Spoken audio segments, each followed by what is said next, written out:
tamales más traído, doctora. Sí, ahorita voy a volver a llamar. Llame nomás, doctora. Bien, chicos, hoy hemos llegado al final del temario. Este tema es bien interesante y bien bonito porque lo tienen que ustedes manejar o saber identificar para salvar vidas, porque es la primera causa de mortalidad materna. Entonces, si ustedes saben identificar y hacer un manejo adecuado, seguramente les va a ir bien. Ya, entonces ahí está el grupo ganador de hoy y vamos a hablar de la hemorragia posparto. Ya habíamos visto la anterior semana que en el puerperio existen diferentes complicaciones, pueden ser infecciosas, endócrinas, psiquiátricas y también hemorrágicas, que son las principales o que van a ser las más frecuentes o las que más muerte pueden causar. Entonces vamos a ver que una paciente, después de que se produce el alumbramiento, va a tener una pérdida sanguínea de más o menos entre 300 en un parto y 500 aproximadamente durante una cesárea. Cuando el sangrado es mayor a esa proporción, como pueden ver, leve, moderada o severa, de acuerdo a la cantidad, entre 500 a 1000 ya se considera como una hemorragia posparto, aunque actualmente se está tomando en cuenta o se quiere modificar a un valor límite de 1000. Una pérdida mayor a 1000 es ya una hemorragia posparto. Pero vean que va a ir afectando los signos vitales, va a haber taquicardia, hipotensión, debilidad, sudoración, hasta pérdida del conocimiento e incluso la muerte, ¿no? Entonces, se va a clasificar la hemorragia posparto según la aparición. En primaria se ocurre o precoz en las primeras 24 horas y secundaria o tardía en los siguientes días después del nacimiento. Entonces es una de las causas de muerte materna, como les decía. Ya ustedes tienen que aprender a identificar los factores de riesgo durante el embarazo que nos van a llevar a una hemorragia. Por ejemplo, ¿quién me puede decir qué factores de riesgo hemos ido viendo en las clases que pueden hacer que la paciente pueda tener una hemorragia? Polidramios, ¿qué más? ¿Por qué el polidramio, Godoy? ¿Por qué el polidramio? Por la ausencia. ¿Por la qué? Ausencia de glúteo. ¿Ausencia de qué? Usted sabe, ¿verdad? Por la sobredistensión. Se ha jalado tanto el útero que a veces no logra contraerse y es lo que tenemos que ir identificando, ¿no? La multiparidad de edad avanzada, que tenga miomas, que el feto sea grande, igual o gemelar, polidramios, que haya tenido una infección como la corioamnionitis, alguna enfermedad materna, hacen que pueda presentarse alguna de las 4 T's. El mnemotécnico que ustedes tienen que memorizarse para la hemorragia posparto son las 4 T's, las causas, y la principal va a ser la T de tono, ¿no? De tono. ¿Por qué?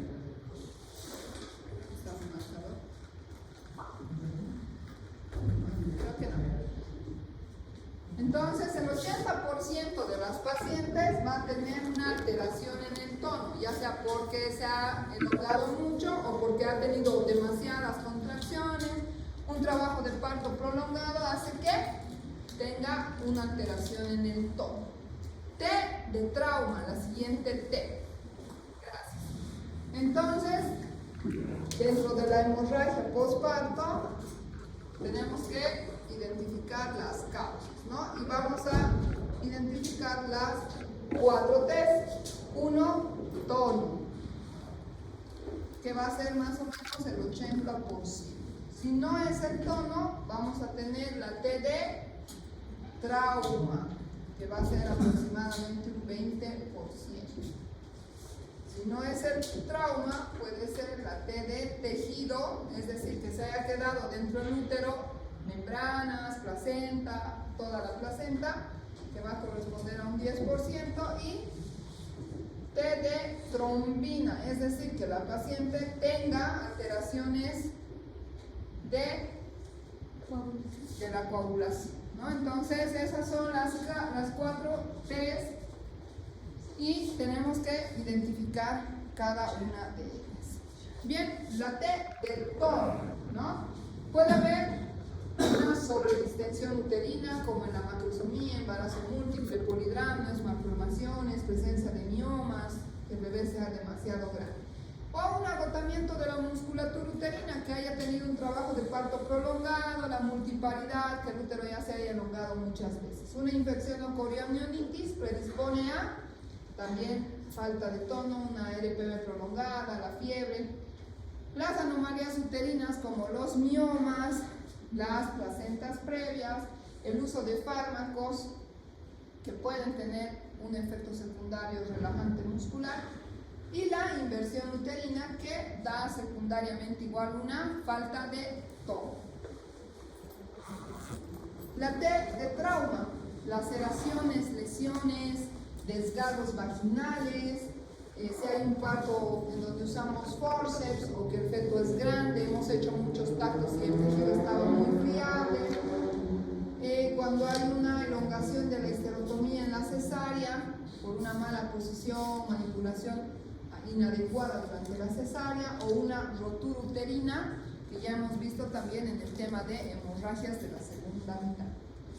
T del tejido, si hay retención de restos, puede ser que se queden membranas, cuando hay anomalías de la placenta, en donde la placenta está pegada, en el acretismo placentario, y alteraciones de la trombina o de la coagulación, T de trombina, ¿no? En enfermedades ya que la paciente tenga como hemofilias, hiperfibrinogenias, coagulopatías o algunas durante la gestación, como las complicaciones del síndrome de Gel, plaquetopenias, preeclampsia, DPPNI, embolia de líquido amniótico, o que la paciente esté recibiendo tratamiento anticoagulante y no haya interrumpido su uso semanas antes de del nacimiento.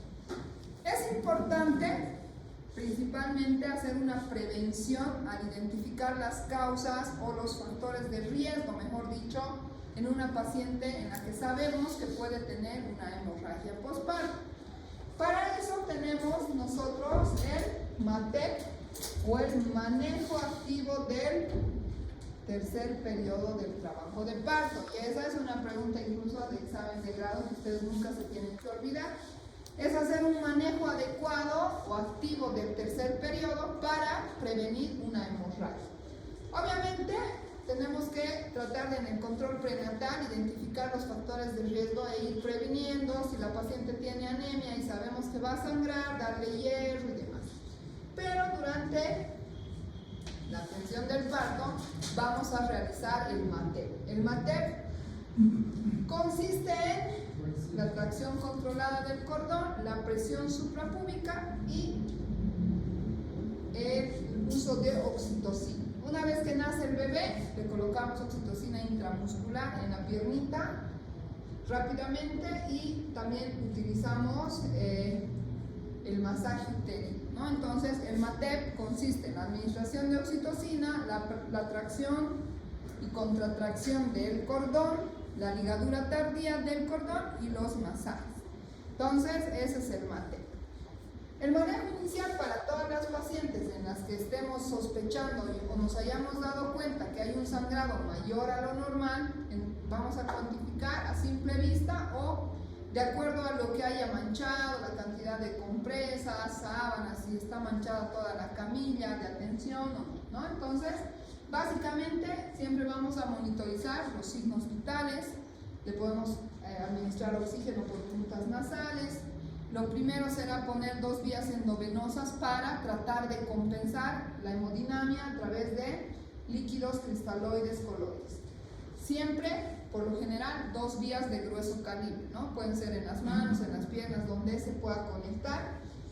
Vamos a hacer o solicitar un laboratorio para ver si está con alteraciones de la hemoglobina, por ahí está con una anemia severa. Tenemos que usar hemocomponentes en el caso en el que tuviéramos en el hospital o en el centro donde estemos. Podemos hacer otros tipos de laboratorios como gasometrías, ¿no? O estudios específicos si están en un nivel más avanzado. Poner una sonda Foley para monitorizar la diuresis, porque ustedes saben que la anemia aguda ocasiona una falla renal aguda, ¿no? Vamos a prevenir de la hipotermia, podemos utilizar algunos medicamentos. Junto a eso ya vamos a utilizar, además de la monitorización o el manejo inicial, medicamentos que nos ayuden a contraer si es que es el tono. Cuando ustedes identifiquen una paciente con hemorragia, van a ir a identificar rápidamente, a buscar los signos de cuál de las 4 T será la causa. ¿Será el tono? Vamos a ir a evaluar si el útero está con un buen globo de seguridad de Pinar. Si tiene un buen globo, será trauma, será tejido, o si no encontramos nada, tal vez sea la trombina, ¿no? Al mismo tiempo se van evaluando, y en el caso de identificar, por ejemplo, la atonía, vamos a ver que tenemos un esquema de medicaciones y maniobras que podemos realizar. El ácido tranexámico también actualmente nos ayuda como un antifibrinolítico, ayuda a formar el coágulo y evita que la sangre fluya muy rápidamente, ¿no? Entonces esto nos ayuda a reducir la mortalidad, y se puede administrar 1 gramo endovenoso lento y dirigido. El manejo vamos a hacerlo de acuerdo a la etiología. Entonces, en el caso en el que fuera el tono, el masaje uterino va a ser una de las medidas principales, o que ustedes como médicos generales van a empezar a realizar. Lo podemos realizar por vía abdominal o lo podemos realizar por vía bimanual. Les voy a pasar mis diapositivas después para explicarles un poco mejor y que se les queden las imágenes, ¿ya? Pero como han ganado, les estoy explicando en esta diapositiva. Y tenemos que usar al mismo tiempo de hacer el masaje o la presión bimanual, utilizar los medicamentos que nos ayuden a mejorar el tono. La oxitocina es el medicamento que ustedes lo tienen que tener de primera línea y en todos los hospitales o centros de salud. Se puede utilizar desde 10 unidades a 40, ya no viene de 5, pero se utilizan en un suerito 20, 30, 40, dependiendo. Si no funciona o la oxitocina no responde adecuadamente al útero, podemos pasar a la siguiente, que es la metilherbinolina o Metergin, con el cuidado de no utilizarlo cuando la paciente tiene hipertensión arterial, es decir, preeclampsia, eclampsia. Si no funciona, tenemos el Carbopros. En Bolivia no tenemos, pero tal vez en otros países sí lo tengan como una tercera alternativa. Y el misoprostol, si no funciona la oxitocina, el Metergin, utilizamos el misoprostol. Son tabletitas que las podemos poner por vía rectal, que es más rápida su absorción, o por vía oral o vía sublingual. En el caso de que fuera el trauma, vamos a identificar la lesión y vamos a ir a reparar. Si es mucho el trauma o es uno que no se puede realizar con anestesia local, entonces vamos a utilizar anestesia general, ¿no? Como una sedación. Se va a hacer una sutura de reparo de la lesión. Si fuera un daño a nivel de las arterias o los vasos sanguíneos, se puede embolizar o eso, pero ya es un manejo para subespecialidad. Si es la T de tejido, tenemos que extraer todo el tejido que haya quedado y se va a realizar una extracción manual o una limpieza de la cavidad. Se mete una mano con guante y se va limpiando primero con la mano y posteriormente con la gasa. Esto bajo anestesia, ¿no? La paciente con sedación. En el caso de que estén en algún lugar en donde no haya anestesiólogo y están sospechando o ven que está sangrando demasiado, pueden intentar, pero obviamente teniendo el cuidado de no generar un shock por dolor, de tratar de sacar las membranas o el pedacito de membrana que se haya quedado, si es que están sospechando, ¿no? Eso junto al uso siempre de antibióticos para evitar cualquier infección. Y la T de trombina, vamos a hacer un manejo de acuerdo al factor que esté alterado o de acuerdo al laboratorio de los factores de coagulación. Eso es un manejo básico para poder tratar la hemorragia posparto. Y si nada de eso nos funciona, o en caso especialmente de la atonía, porque si reparamos un desgarro ya lo hemos solucionado, ¿no? Si es tejido lo hemos extraído, también lo hemos solucionado. En los casos en los que hay atonía y no logremos que el útero se contraiga adecuadamente con los medicamentos y los masajes, vamos a ir hacia un manejo obstétrico avanzado, que lo vamos a hacer casi siempre los especialistas, ¿no? Entonces, algo que ustedes también pueden utilizar en el manejo avanzado es el balón intrauterino o balón de Bakri, que si no lo tienen en todos los centros de salud u hospitales, les voy a mandar el link para que ustedes puedan fabricarse un balón con un preservativo y una sonda Foley. Entonces, lo que hacemos, si tuvieran un balón de Bakri o en el caso un balón artesanal o fabricado, introducimos a través del cuello, estando dentro del baloncito o el preservativo, lo llenamos de más o menos 300 a 500 ml para poder comprimir las paredes uterinas y lograr una contracción. 24 horas después vamos disminuyendo la cantidad de líquido y para luego extraerlos, ¿no? Existen diferentes técnicas quirúrgicas como las ligaduras o las suturas de compresión, como la técnica de Belinch. Existen embolizaciones de las arterias, arteria uterina, epigástrica, dependiendo de la arteria que esté comprometida, o la ligadura también de los vasos pélvicos transquirúrgicos. Eso con el objetivo de evitar la pérdida sanguínea. Cuando ninguna de estas técnicas no funciona, la última va a ser la histerectomía, ¿no? Para poder extraer el sitio de sangrado. No se debería, o se debería tratar de evitar hacer una histerectomía siempre que haya algún cuadro de atonía, porque ya tenemos muchas técnicas o medicamentos que podrían ser utilizados. Y en el caso en el que una paciente esté descompensada, podemos activar lo que es el código rojo, que es una organización dentro del mismo hospital en el que cada uno, a la cabeza del ginecólogo, sabe qué es lo que va a hacer.